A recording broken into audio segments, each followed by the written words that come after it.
about an upcoming fair. First, you have some time to look at questions 1 to 4.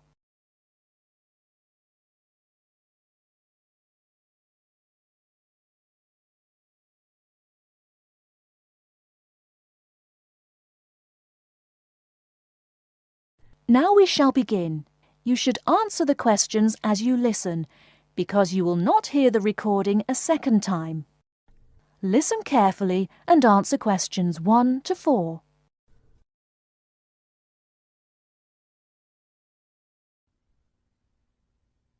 Good afternoon and welcome to City Hour, the radio show that brings you all the latest information about events in and around our city. Today we have with us Cynthia Smith, who is heading up this year's City Fair. Cynthia, would you start by giving us some of the basic information about the fair? Where will it take place this year? I'm glad you asked that question because I know most people will be expecting the fair to be at the fairgrounds as usual, but we've had to change the location this year due to some construction work. You know, they're building the new high school in that neighbourhood and they've been using the fairgrounds as a place to store construction materials. So we've moved the fair to City Park, which I think is a wonderful location. Yes, that will be a great place for the fair. I understand that the fair begins on Friday morning with a special opening event. Actually, it won't begin until that evening, but you're right about the special event. Traditionally, we've begun with a parade, but this year our opening event will be a special dance performance. And the most exciting part is that the mayor will be one of the dancers. The mayor is a woman of many talents. Cynthia, could you tell our listeners about the price of admission? What will it cost to attend the fair? We're trying to keep the price down as much as possible. A 3-day pass is just $25, or you can buy a Saturday or Sunday only pass for $15. The opening event on Friday, the dance performance, doesn't cost anything to attend, and we're hoping a lot of people will come to watch that.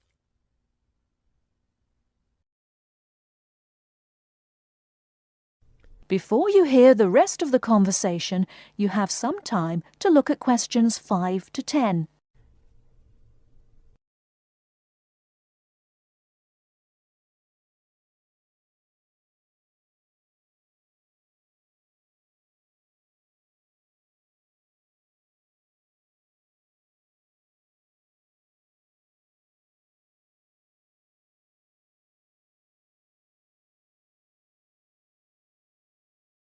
Now listen and answer questions 5 to 10.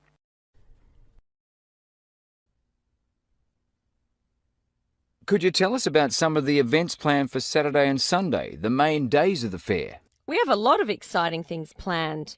There are a number of events especially for children, including a clown show on Saturday afternoon. On Saturday evening, we've got an event that can be enjoyed by the whole family, a concert by the lake. I'm sure that will be a popular event. Is there anything special planned for Sunday? Yes, a really fun event, and we hope a lot of people will participate. There'll be a singing contest in the afternoon.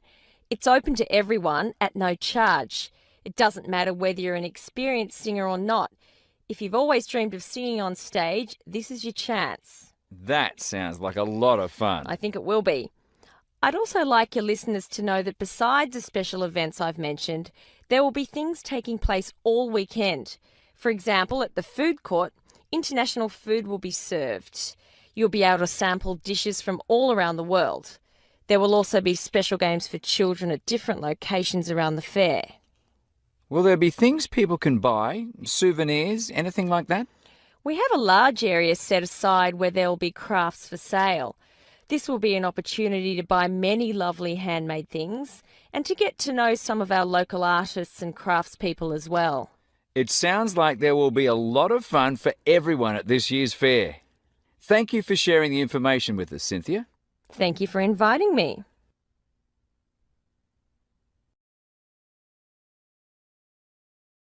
That is the end of part 1. You now have half a minute to check your answers.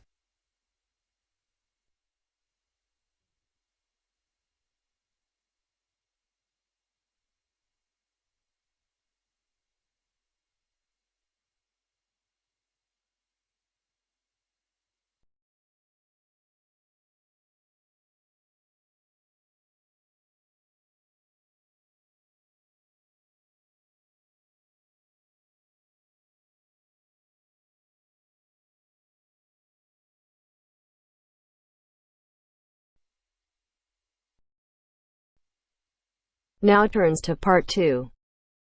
Part 2. You will hear a lecturer discussing the possibility of creating nuclear fusion. First, you have some time to look at questions 11 to 15.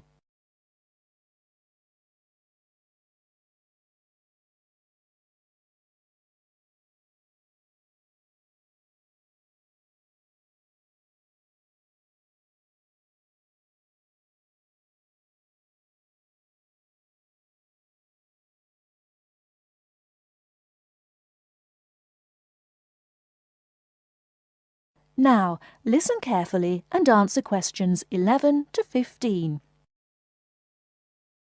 We look at the sun, a huge ball streaming out essentially limitless energy into space, and we think about how we need that energy here on Earth.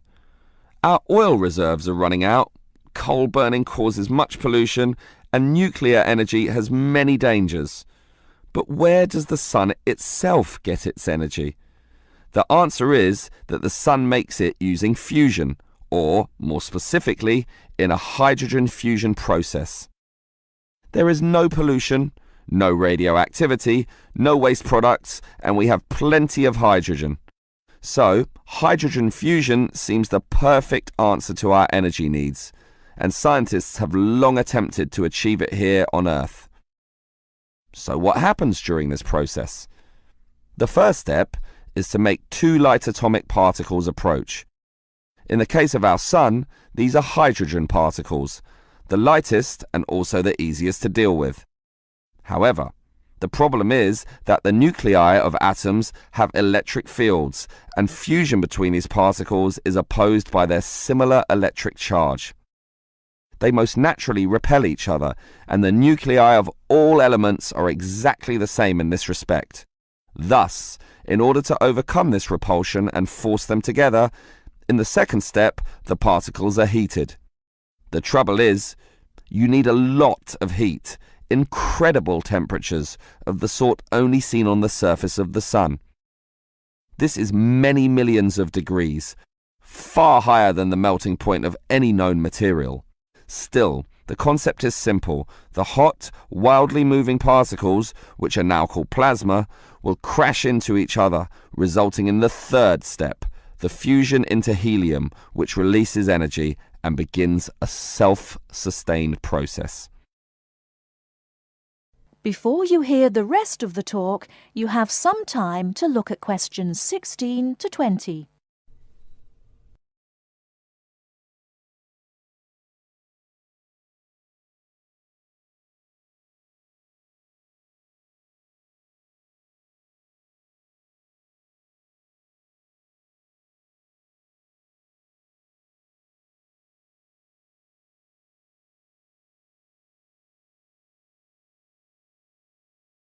Now listen and answer questions 16 to 20.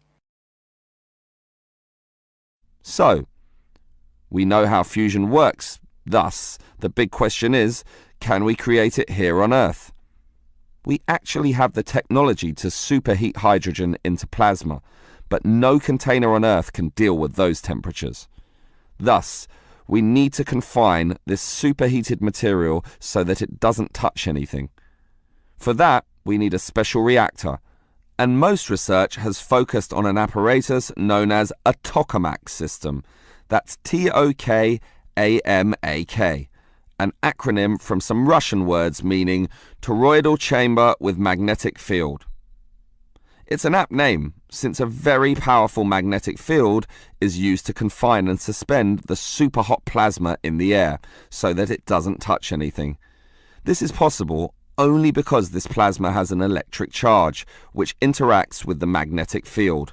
Of course, the walls of the fusion vessel will still get hot, very hot, and to avoid being melted, they must be cooled with a cryogenic system to intensely low temperatures. But now we are faced with the second problem. If we are to draw power from this system, the reaction must be continuous and controllable. However, when fusion begins, the plasma becomes unstable, and at these temperatures, that is a very serious situation. If we lose control, a disaster could result. Despite the obstacles, in 2010, a European device managed some success, but needed far more power to generate the fusion reaction than that produced from the fusion itself. Obviously then, it was not useful as a power source. More to the point, this system could only sustain a fusion reaction for a fraction of a second, yet, to self-sustain, the fusion needs to run for at least 10 seconds. And the future looks bleak. Unfortunately, most scientists predict that many decades will have to pass before fusion power can become a practical reality. That is the end of part 2. You now have half a minute to check your answers.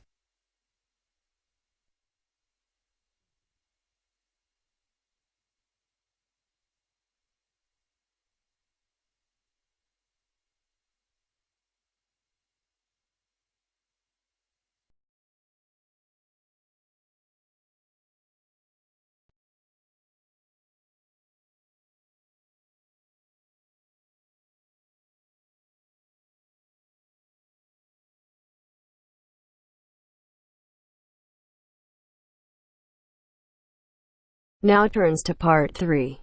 Part 3. You'll hear a tutor and a student discussing transport. First, you have some time to look at questions 21 to 25.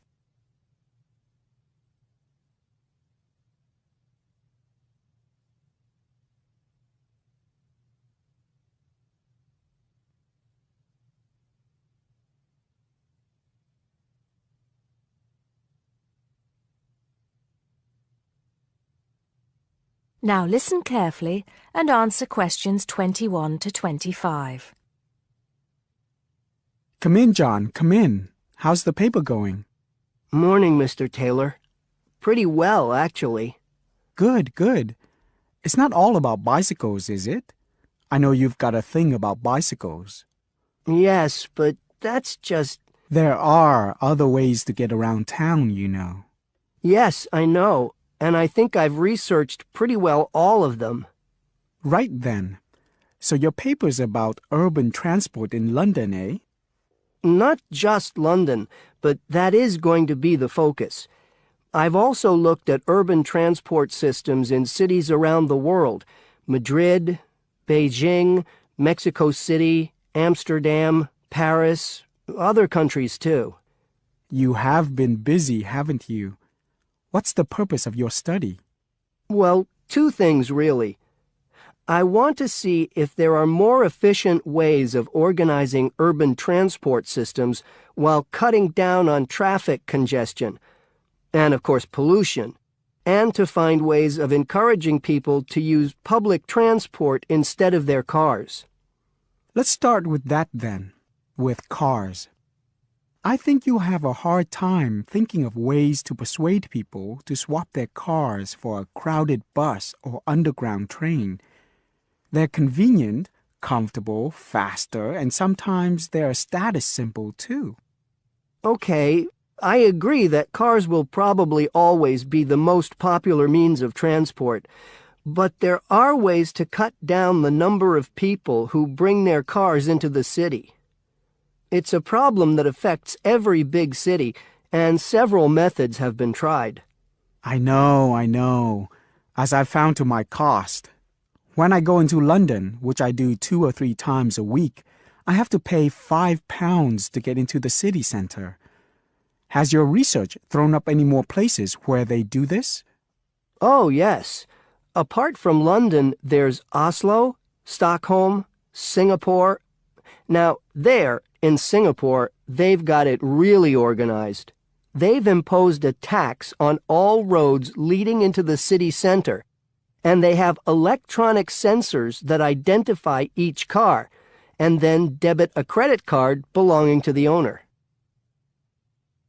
Before you hear the rest of the conversation, you have some time to look at questions 26 to 30.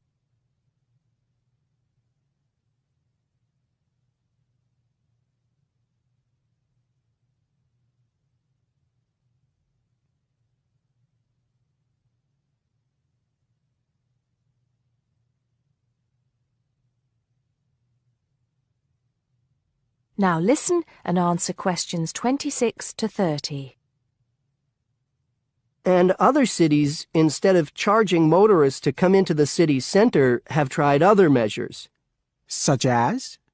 Well, in Athens, cars are only allowed to go into the city center on alternate days, depending on their license plate number. In Bogota and some other Latin American cities, such as Quito and Sao Paulo, they've developed what is called a BRT system. A what? A BRT system, a bus rapid transit system.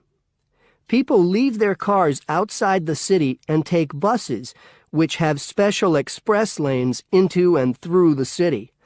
It's been so successful that they're trying it out in Mexico City, Beijing, Seoul, and Taipei. And other cities are pedestrianizing more and more areas of the city center. I see.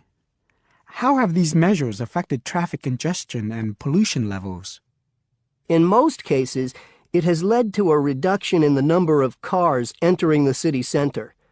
Certainly in Singapore, where it's now much easier to move around the city and the air is much cleaner than most other cities in that part of the world. London too, I believe. I can give some facts and figures if you like. Please do. In the first year after the tax was introduced, the number of people using buses to get to the city center rose by 38%. Really? 38%? Incredible! Yes, and the number of cars entering central London dropped by about 18%. There's more. The number of people using bicycles and mopeds went up 17%. I knew we'd get to bicycles at some point. Well, yes. In the city, the bicycle has a lot going for it. You can avoid traffic jams, there are no parking problems, they don't pollute, they're cheap to run, and they don't cost very much. Oh, and here's another fact for you. You can fit 20 bicycles in the space needed to park one car. Well, I never. But I can't see it catching on. Besides, we seem to be getting off the point. Not at all. China, Japan, and Holland have all integrated bicycles into their urban transport systems. In Holland and Japan, they've got special parking areas for commuters who get to the station by bike, and Japan has even built multi-story parking facilities for bikes close to railway stations. Then look at America. In New York, delivery services use bicycles because they can deliver messages and small parcels far more quickly and at much lower cost than cars or vans. Even the police use bicycles. In fact, in about 80% of the towns in America where the population is around 500,000, the police regularly patrol on bicycles. And they have proved to be effective because they can reach the scene of an accident or crime faster and more quietly than officers in patrol cars, making a lot more arrests per officer. Well, you do know your bicycles, don't you? But I do need to hear more about the public transport system and what's to be done about that. And I'd like you to look a bit more into the economics of it, how much it will cost to improve the situation, and so on. Okay? Right. See you next Tuesday. Yes, next Tuesday. Bye, Mr. Taylor.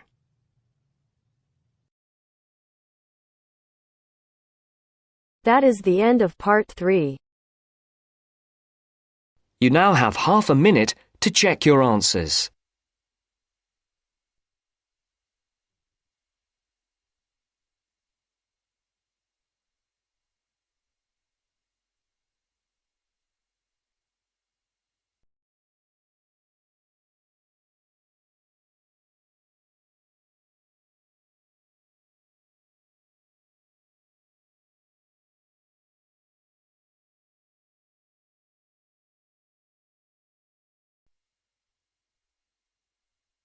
Now turns to part 4.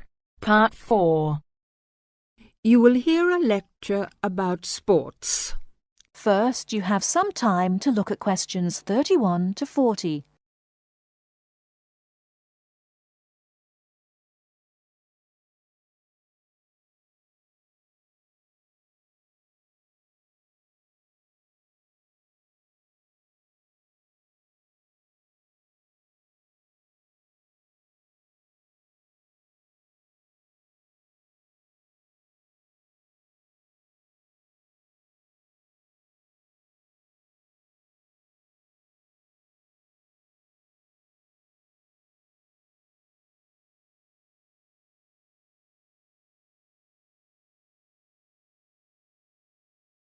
Now listen carefully and answer questions 31 to 40.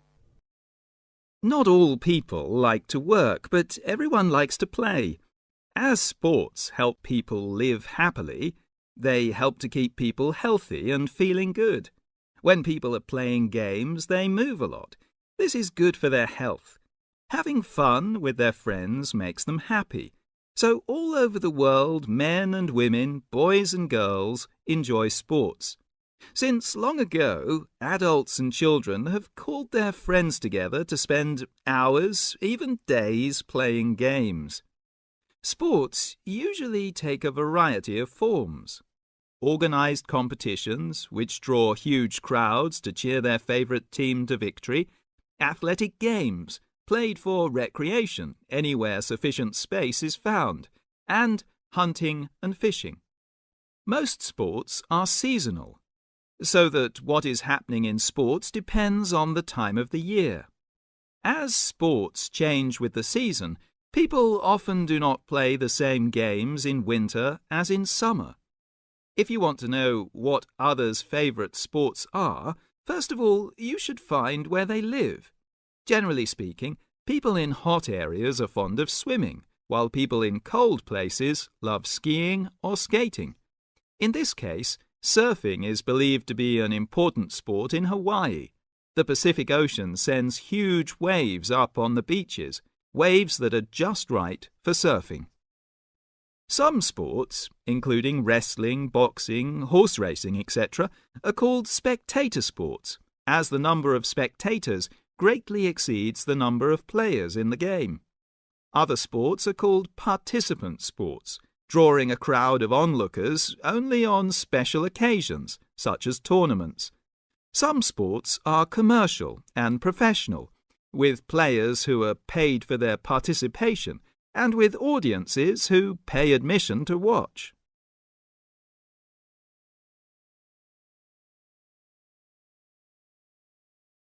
That is the end of part 4. You now have half a minute to check your answers. Hey!